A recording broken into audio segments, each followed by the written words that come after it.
네, 오후 예배에 주신 하나님 말씀은 출애굽기 13장 17절로 22절의 말씀을 함께 보겠습니다. 출애굽기 13장 17절에서 22절.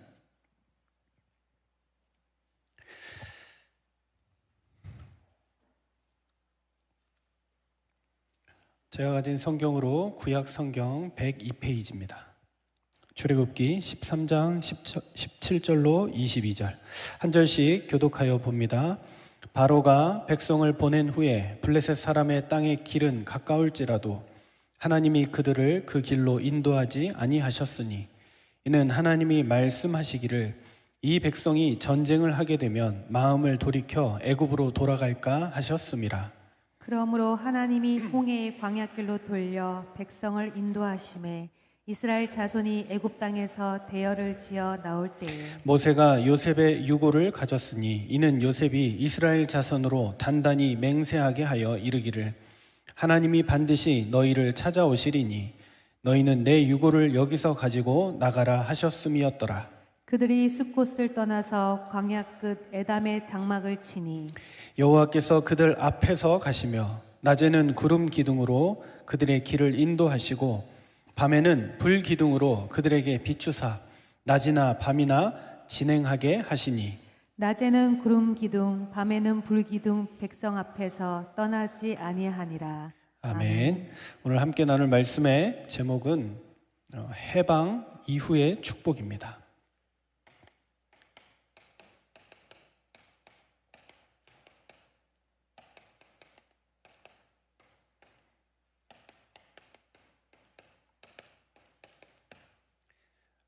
(17절에서) 22절까지입니다.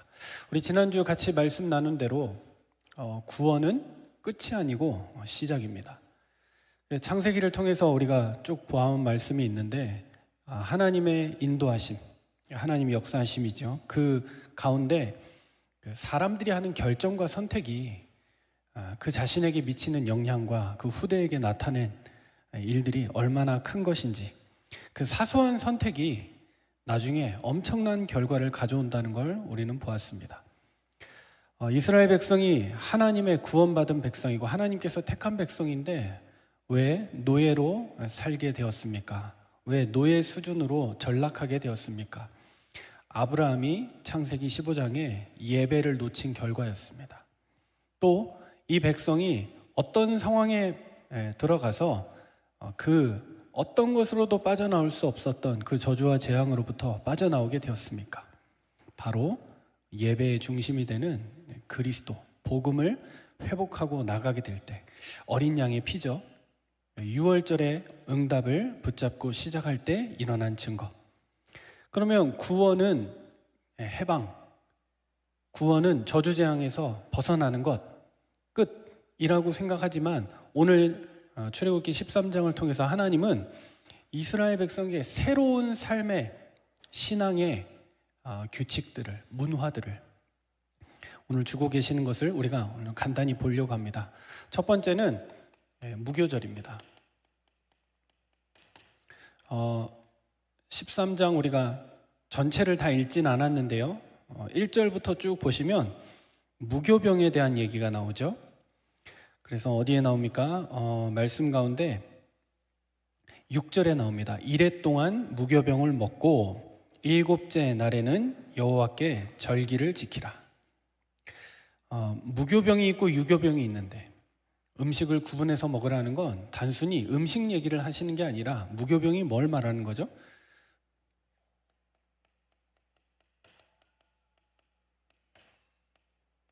구원의 증거를 말하는 겁니다. 이걸 왜 먹게 됐습니까? 먹을 게 없어서 먹는 겁니까? 아니요. 얼마든지 좋은 음식 먹을 수 있는데 출애굽해서 애굽 땅에 조금도 지체하지 말고 이 땅을 떠나가야 되는 상황이 왔을 때 간단하게 음식을 준비해서 빨리 먼 길을 가야 되는데 부풀지 않은, 누룩이 들어가지 않은 음식을 가지고 나가는 겁니다. 그러니까 우리가 그 송편 아무 때나 먹을 수 있잖아요. 근데 예전에는 음식이 귀할 때는 언제만 먹었죠? 추석 때. 뭐 솔잎이 나오는지 그때 나와서 그런지 어쩐지는 모르겠는데 아무튼 그래서 뭐 떡국 여름에 먹으면 안 됩니까? 언제든지 먹어도 되죠. 근데 명절 되면 우리가 그 기간이 되면 가족들이 모여서 또 오랫동안 정을 나누면서 같이 먹는 음식에 대한 의미가 있는 것처럼 단순한 음식이 아니라 무교병 하면 이스라엘 백성은 우리가 출애굽한 구원의 증거. 그래서 하나님이 우리에게 새로운 음식을 명령하셨지라고 이제 기억하게 되는 거죠. 이게 뭡니까? 애굽에서 나온 날.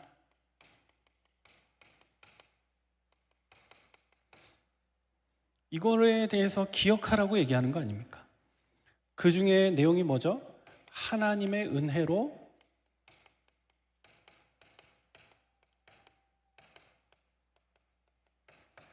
해방되었다는 거죠.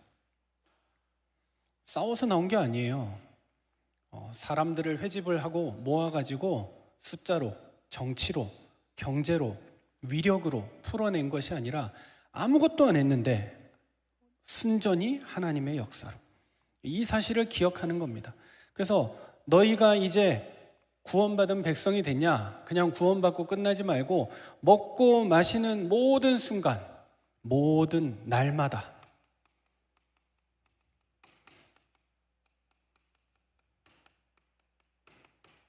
복음을 기억하라는 하나님의 메시지입니다.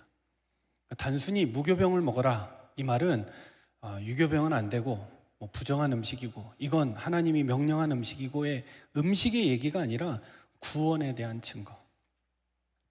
그러면서 또 5절에서 6절에 보면 너는 이것을 절기로 지켜라. 우리로 따지면 이제 명절 정도 되는 거죠. 왜 그렇게 막 평상시에 부모님 찾아뵙고 가족들 만나고 이렇게 하면 안 됩니까? 근데 일부러 특별히 긴 휴가를 정해서 같이들 움직이고 이렇게 하는 부분입니다. 무엇 때문에 그랬느냐? 하나님이 이 부분은 아예 명령하셨어요. 이 날을 꼭 지켜라. 이유는요, 절대 구원의 은혜를 망각하지 말라고.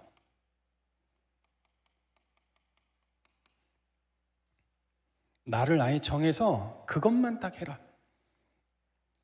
왜냐? 이게 구원에 대한 거니까요. 그리고 은혜에 대한 거니까. 왜 우리가 지금 이렇게 살고 있고 이 음식을 먹을 수 있는지를 기억하면서 먹으라고 하는 겁니다. 오늘 일부 예배 때 같이 나눴던 것처럼 예배에 대한 부분입니다. 그냥 예배하면 복 받는다 이게 아니라 구원받은 하나님의 자녀. 요한복음 4장 24절에 얘기하는 것처럼 하나님은 영이시니 예배하는 자가 영과 진리로 예배할지니라. 내가 영적 존재라는 거예요. 육신적인 세상을 살아가지만 영적인 은혜가 필요해서 하나님이 필요해서 하나님이 나의 모든 것이 되시고 나의 공급이 되시고 나의 생명이 되시며 내 삶이 하나님께 속해 있습니다. 내 삶이 하나님의 것입니다 라고 고백하는 게 예배입니다. 자, 이것을 두고 뭐라고 얘기합니까? 너희 자녀에게도 지키게 해라. 8절에서 10절에 얘기하죠.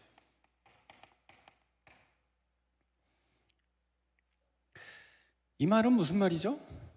너는 잘 지키고 네가 잘 지키면 된다. 뭐 이 정도면 그래 내가 잘 지키면 되지 라고 할 텐데 성경에서 하나님께서 자녀에게까지 꼭 가르쳐라 이 말은 절대 놓치지 말라는 거죠. 무엇입니까? 우리가 받은 구원의 은혜가 우리 때에서 끝나지 말고 다음 세대에 전달되도록.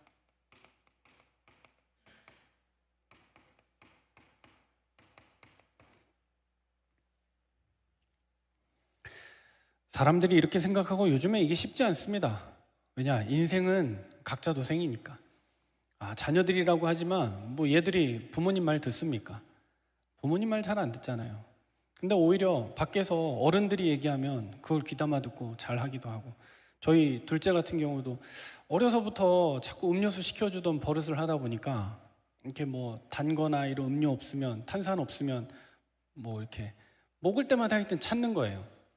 이게 좀 좋아할 때는 먹고 싶어 하니까 사줬는데 어느 정도 되니까 좀 끊어야 될 것 같은데 아무리 얘기해도 안 되는 거예요.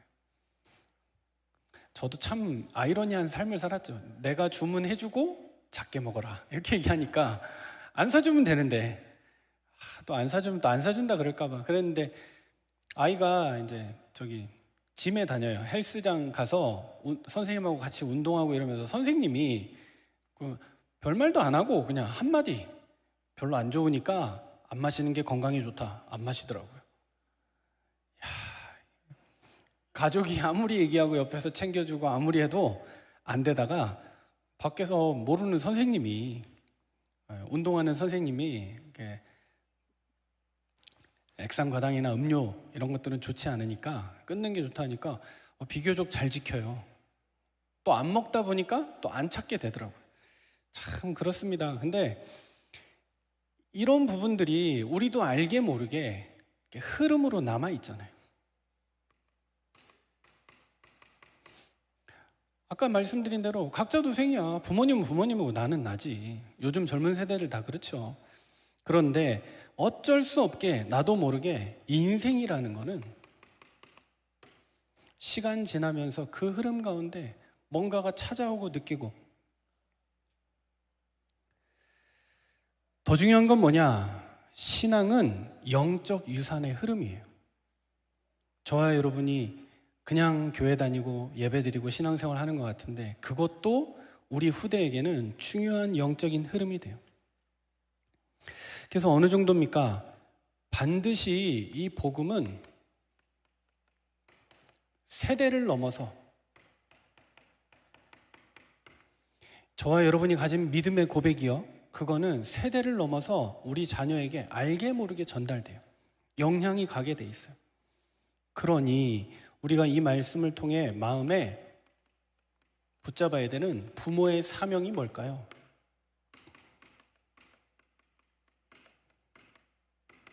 신앙교육이요.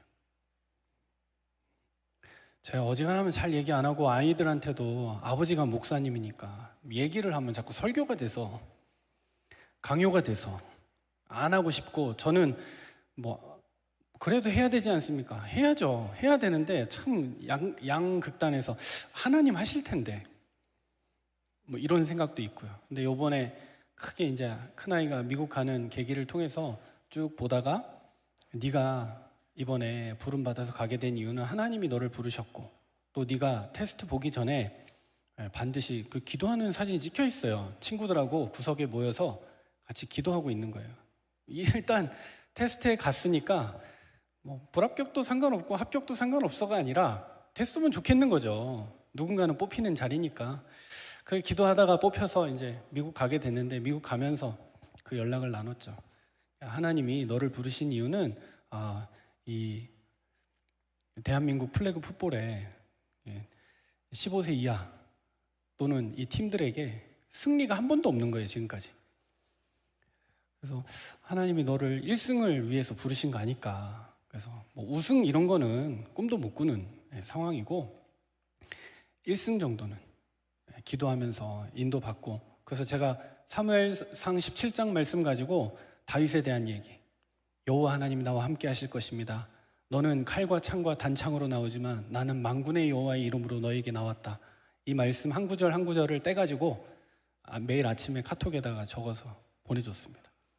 오늘 여호와께서 너와 함께 하실 것이다. 네가 가는 것은 네 이름이 아니라 만군의 여호와께서 함께 하실 것이다.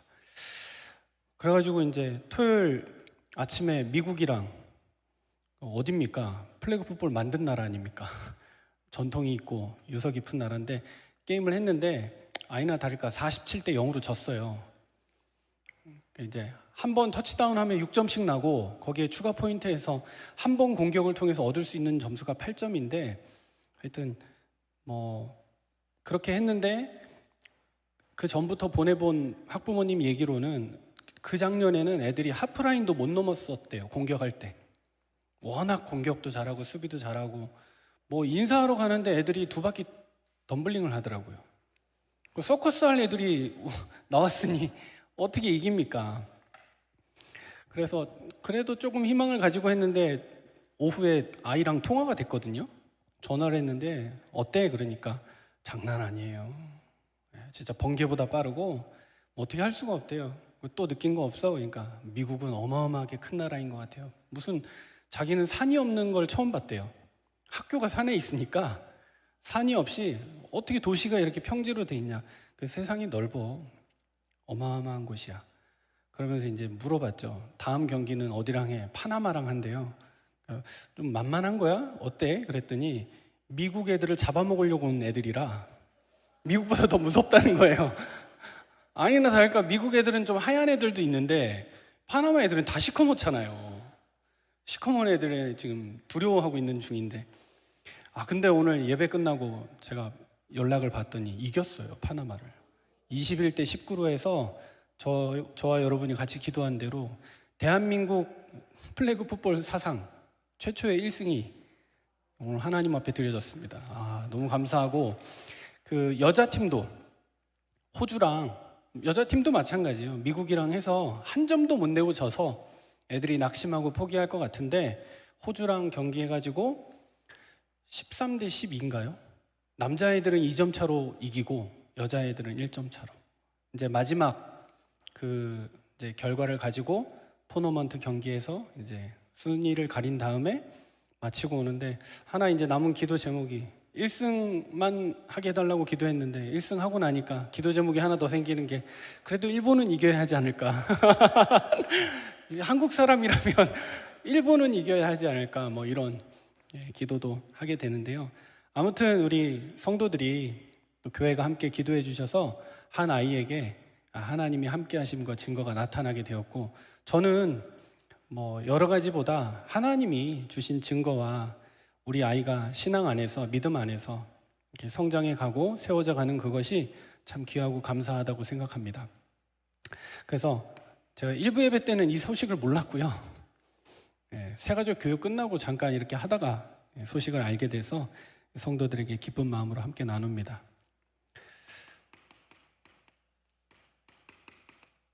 그랬더니 뭐라고 돼 있느냐? 처음 난 거는 다 하나님께 드려라. 장남은 다 하나님께 드려라. 아멘. 초태생을 하나님께 드리라는 말씀이 나왔습니다. 왜 하나님께 드리라고 하느냐? 2절과 12절을 여러분 보시면 원래 내 것이 아니고 처음 난 것들이 다 하나님의 것이라는 거죠. 여호와께 속한 것이다. 그래서 하나님 뭐라고 말씀하시느냐? 내게 돌리라. 무슨 말입니까? 생명의 주인이 하나님이라는 것을 알라는 거죠.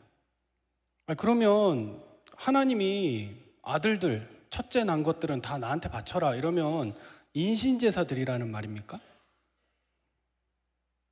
왜 아브라함에게 아들이 없었는데 하나님이 아들을 주신다 그래가지고 주었던 아들 이삭, 어느 날 갑자기 하나님이 나타나서 네 아들 독자, 그냥 아들 하나 있지 바쳐라도 아니고 네 독자 이삭을 내게 바쳐라. 하나밖에 없는 거 알면서 둘, 셋, 넷, 다섯 있으면 그 중에 하나 뭐 드릴 만도 한데 딱 하나밖에 없는데, 그것도 100세에 얻은 아들인데 그거 내놓으라는 거예요. 그때 체험했던 응답들이 있죠. 바로 그 말이에요. 그 이삭을 하나님이 바치라고 해놓고 아브라함을 시험하신 거였죠. 아브라함이 그 이삭을 바치려고 할 때 하나님이 아브라함아, 아브라함아, 네 아들을 털끝도 건드리지 말아라. 내가 네 아들 대신해서 수양을 준비해 놓았다. 그 수풀에 걸려있는 수양을 가지고 하나님 앞에 이삭 대신에 번제를 드리게 되지 않습니까? 오늘 마찬가지입니다. 생명의 주인이 하나님이시다. 이 말은 내 인생도 하나님의 것이다. 내가 가진 소유와 물질 다 하나님의 것이다. 그래서 여러분, 주일날 우리가 하나님 앞에 예배하러 오는 것 얼마나 귀하고 축복된 시간입니까? 첫날, 첫 시간, 하루의 첫 시작을 할 때 하나님 앞에 예배로 시작할 수 있다는 것 얼마나 귀한 응답이고 축복입니까? 이 또한 13절에서 16절에 보면 뭐라고 말씀하시느냐? 자녀들에게 반드시 가르쳐라. 신앙교육하라는 거예요. 다시 한번 강조합니다. 왜 신앙교육하라고 할까요? 그냥 알아서 잘 살아라. 해방시켜줬으니 평안하게 안식하면서 살아라. 이게 아니라 원리가 있잖아요. 결국 이 백성은 예배하기 위해 하나님이 주신 구원으로 말미암아 사는 백성인데 또 그냥 이거 놓쳐버리면 나중에 또 포로, 또 속국. 지금도 이스라엘은 전쟁의 땅이에요. 잘 산다고 하고 세계적인 특허 다 가져가고 지혜와 명철로 무장된 민족이라고 하지만 전쟁을 막을 수는 없어요. 전쟁을 피할 수는 없어요. 계속되는 분열과 싸움, 그 자녀들은 미사일의 공포에, 낯선 군인들의 그 위협에 지금도 노출되어서 살아가고 있습니다. 무엇 때문이라고 생각하십니까? 국방력이 부족해서? 지혜가 부족해서? 특허가 모자라서? 아닙니다. 생명의 주인이 되시고 근원이 되시는 하나님 모르기 때문에. 생명 걸고 성경을 가르친다고 하지만 구약, 그 중에서도 모세오경만 열심히 가르치지 그 모세오경의 주인공 되시는 예수 그리스도는 말하지 않기 때문에 우리는 이것에 대한 중심을 가지고 우리 후대들이 절대 속지 않도록 13절에 뭐라고 얘기하죠? 처음 난 모든 자는 다 대속시켜라. 그러니까 아들 바쳐라가 아니라니까요. 아들 대신에 양을 들여서 대속해라. 그때 자녀들이 물어볼 거 아닙니까? 아버지, 이거 놔주면, 이 돈 놔주면 나가서 사업도 하고 필요한 데 쓰고 공부도 할 텐데 왜 이 비싼 양을 사가지고 하나님께 다 태워서 드려야 되는 겁니까? 자녀들이 물어볼 때 뭘 설명해 줘야 돼요? 14절에서 15절에 우리가 원래는 노예였어. 애굽의 노예였고 빠져나올 수 없는 상태였어. 지금도 사람들은 똑똑하고 잘 산다고 하지만 다 노예예요. 스마트폰 우리가 돈 주고 사잖아요. 우리가 거기에 다 묶여서 살아가잖아요. 샤워할 때 제일 힘들죠. 화장실 갈 때도 들고 가고 다 들고 가는데 샤워할 때 머리 감다가 전화 오지 않을까, 뭐 중요한 연락이 오지 않았을까, 그 염려와 불안에 휩싸여서 살아가잖아요. 그때 설명해 주라는 거예요. 너희 자녀들에게 분명히 이 신앙은 설명되어야 하고 복음은 그냥 아는 것이 아니라 가르쳐줘야 한다. 근데 이 가르친다는 것이 따라다니면서 잔소리해라? 아니라니까요. 이 자녀에게 하나님이 하시는 그 은혜와 증거가 나타나도록 오늘날 다 노예되어 있는 상황, 우울증의 노예. 우울증이 왜냐? 내 마음이 내가 마음대로 조절이 안 되잖아요. 거기에 사로잡혀버리면 빠져나올 수가 없잖아요. 그러니까 이유도 없이 원인이 난데 내가 쳐다보면 다 우울해 보이고 옆에 있는 사람인데도 도움도 안 되는 것 같고 그 문제 가운데 있는데 6월절에 어린 양 피 바를 때 거기서 빠져나왔다. 구원의 능력, 복음의 능력에 대해서 설명하고 있습니다. 이것을 손목과 미간에, 손목이라고 하면 우리가 시계 차듯이 늘 볼 수 있는, 미간이라고 하면 우리 이마 사이에, 미간은 누구를 위한 거예요? 상대방을 위한 거예요.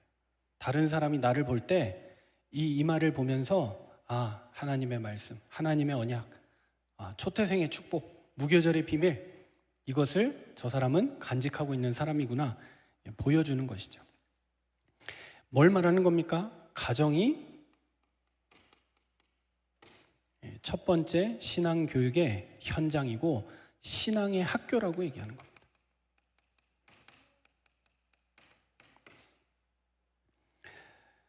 거기에서 나오는 세 번째 13절에 나옵니다. 대속의 비밀 중에 뭐라고 얘기하느냐?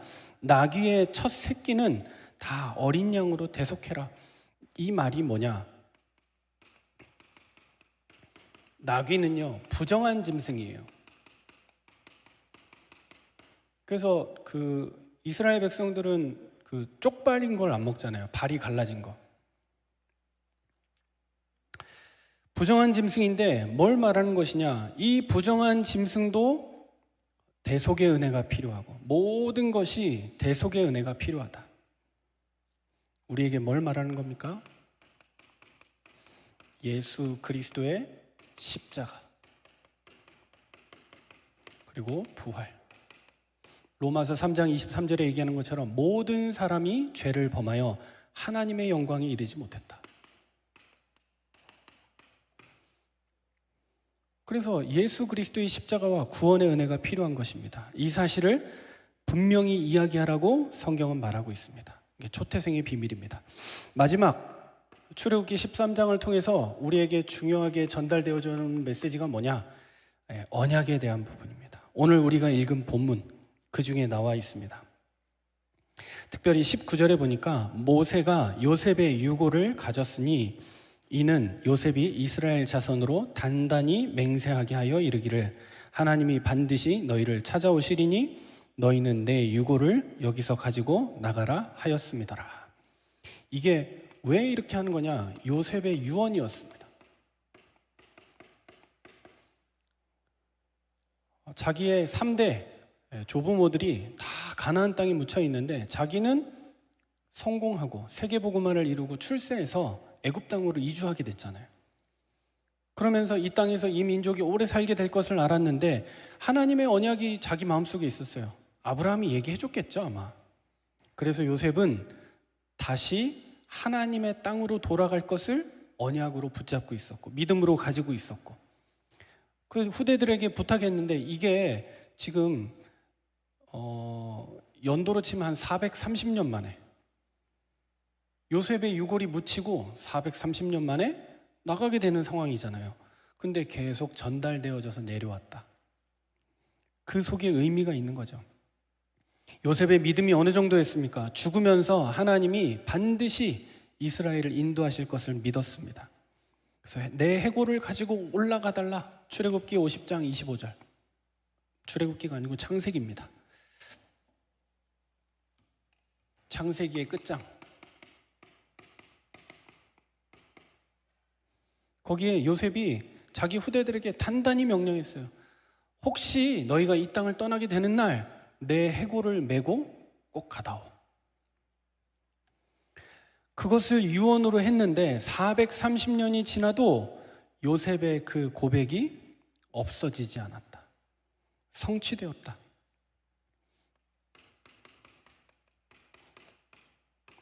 저와 여러분이 붙잡은 하나님의 언약, 우리 후대에게 남긴 그 말도, 그 유언도 반드시 그대로 남게 돼 있다. 어느 정도입니까? 하나님의 말씀은 헛되지 않다.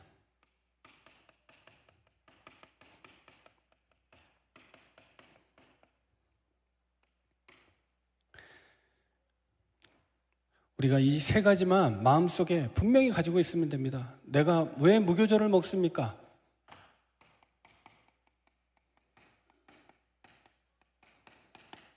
나는 보통 사람이 아니고 구원받은 자예요. 하나님이 주시는 공급으로, 하나님의 은혜로 사는 존재입니다. 나는 초태생입니다. 나는 죄 가운데 있지 않고 대속의 비밀을, 구원의 비밀을 얻은 자입니다. 분명한 약속, 구원의 축복을 받은 자에게 그 입술과 마음과 중심에 담겨졌던 언약은 반드시 성취된다. 그 가운데 낮에는 구름 기둥으로,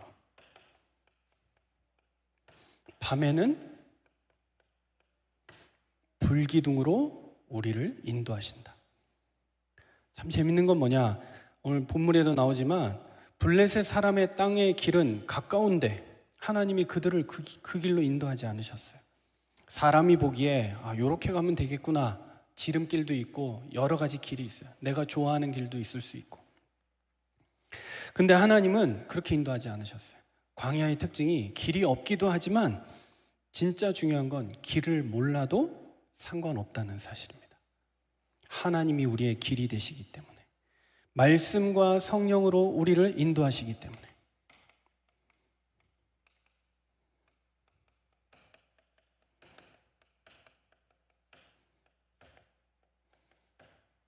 이 사실을 아는 사람이 예배 드리는 거죠. 이걸 모르면 그냥 예배하면 구경 잘하고 그냥 찬양 좀 부르다가 조금 마음에 감동되는 거 있으면 감동의 포인트 가지고 헌금 좀 하고 가는 거죠. 진정한 것은 무엇입니까? 하나님이 나의 길이 되신다. 예배가 그냥 예배 참석했더니 복 받았다, 은혜 받았다가 아니라 하나님이 완전한 길이 되신다는 사실을 기억하는 겁니다. 그래서 오늘 말씀의 결론으로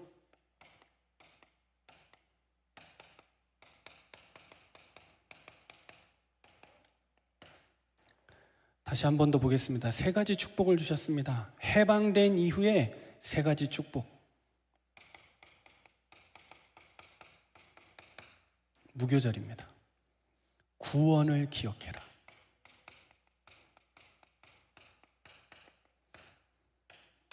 이게 축복입니다. 두 번째는 초태생입니다.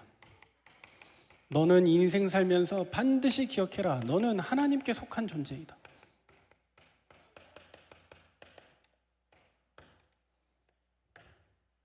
마지막 세 번째는 우리에게 말씀하시는 하나님.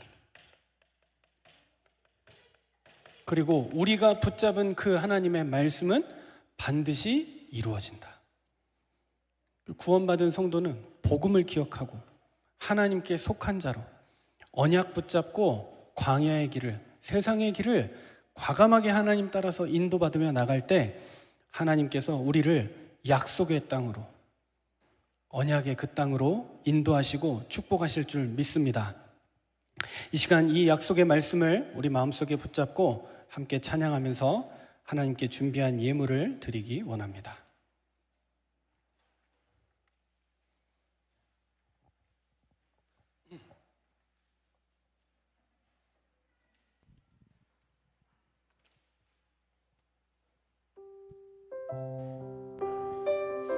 변함없이 신실하시고 우리의 삶을 인도하시는 그 하나님께 찬양의 고백을 함께 드리겠습니다.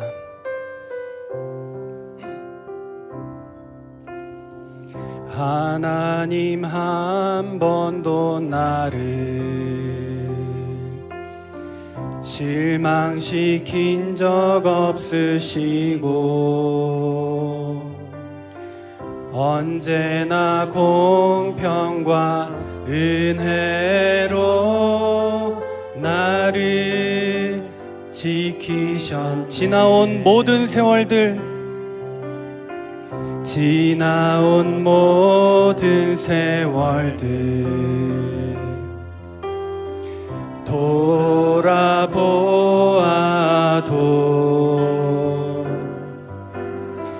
그 어느 것 하나 주의 손길 안 미친 것 전혀 없네. 오신실하신 주,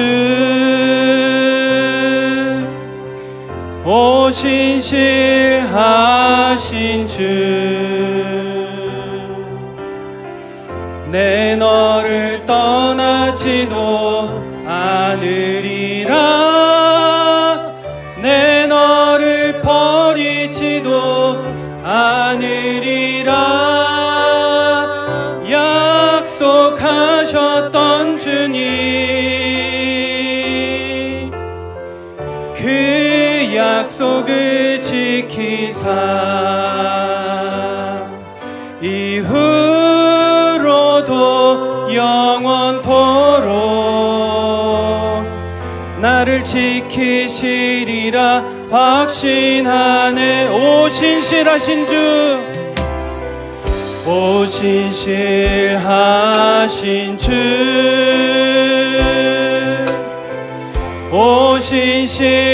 오신실하신 주, 내 너를 떠나지도 않으리라. 내 너를 버리지도 않으리라. 약속하셨던 주님, 그 약속을 지키사 이후로도 영원토록 나를 지키시리라 확신. 이후로도 영원토록, 이후로도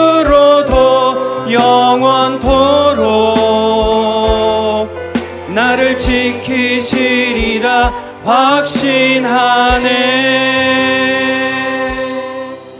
사랑의 하나님 아버지, 우리를 죄와 사망에서 구원하시고 오늘도 예배의 자리에 세우심을 감사합니다. 구원의 은혜를 기억하며 우리의 삶과 물질을 전부를 주님께 드리오니 복음 전파와 다음 세대의 신앙 교육을 위하여 귀하게 쓰임 받도록 축복하여 주옵소서. 오늘 주신 언약의 말씀을 우리 마음속에 굳게 붙잡습니다. 광야와 같은 세상 속에서도 하나님께서, 성령께서 구름 기둥과 불 기둥으로, 말씀으로, 그 언약으로 우리를 인도하시는 하나님의 역사만 보며 따라가는 가장 복된 삶으로 주님 인도하여 주옵소서.